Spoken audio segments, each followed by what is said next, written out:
I'm Howie with Hobie, and we're going to walk you through the installation procedure involved in outfitting your Hobie Compass with a Lowrance Fishfinder unit.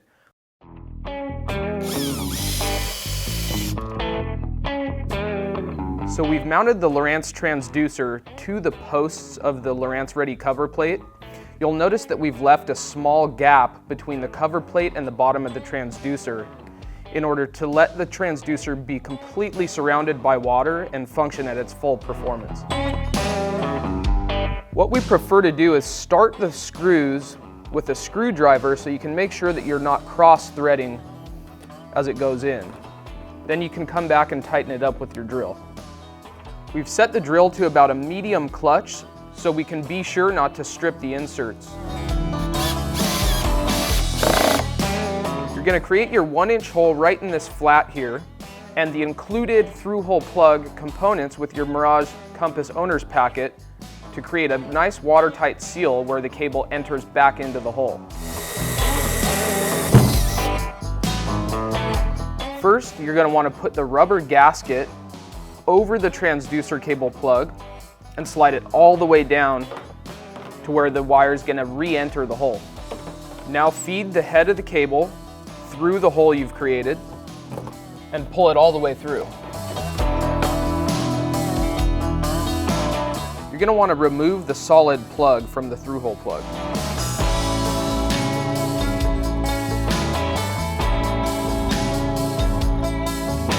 Slide the through-hole plug that's around the transducer cable up onto this.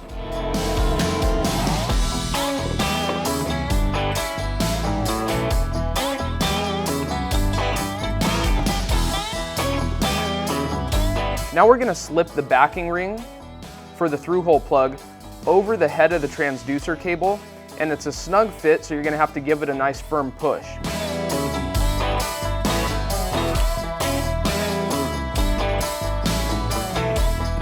Slide the backing ring all the way up to the back of the through-hole plug where you're going to thread it on.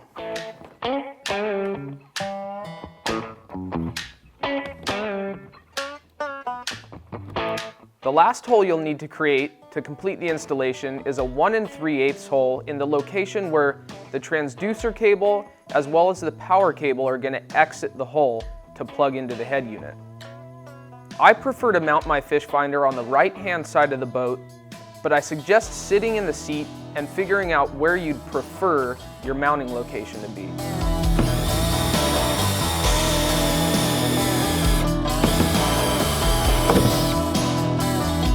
We're going to sit our battery right in the lip of this 8-inch round hatch in the center of the boat.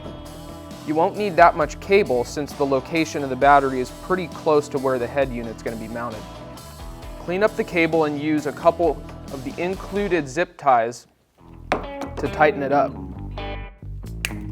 One neat option would be adding a rectangular hatch kit in the center here, which would allow you to then move this round 8-inch hatch up to the bow of the boat where you can house your battery and create some more storage in the center of the cockpit.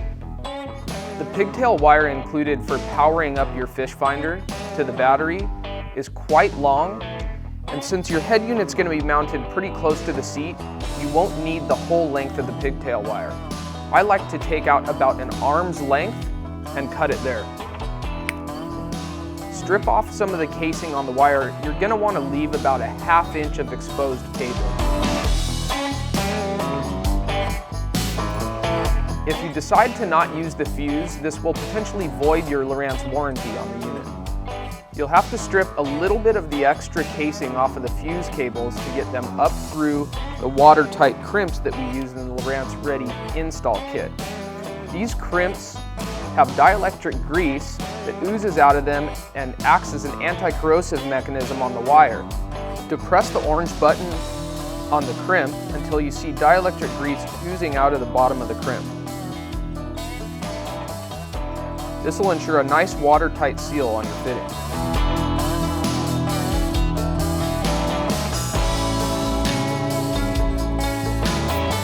Since you've got both the power cable and the transducer cable exiting this 1 3/8 hole that you created, you're going to need to find 2 through-hole fittings that make a nice watertight seal around the cables. Now the transducer cable is slightly larger in diameter than the power cable, so it's going to be two different plugs. Smaller one around the power cable, slightly larger one around the transducer cable. You're going to want to remove two of the solid plugs from the three-way plug. Keep one of the solid plugs in for a watertight seal. Slip your gasket over both the power cable and the transducer cable.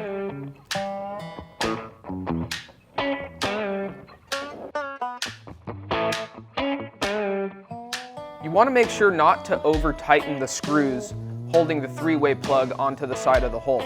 So what I like to do is use a drill to install the screws about halfway and then come back with a Phillips head screwdriver and finish off the job, making sure that I don't over tension the screws.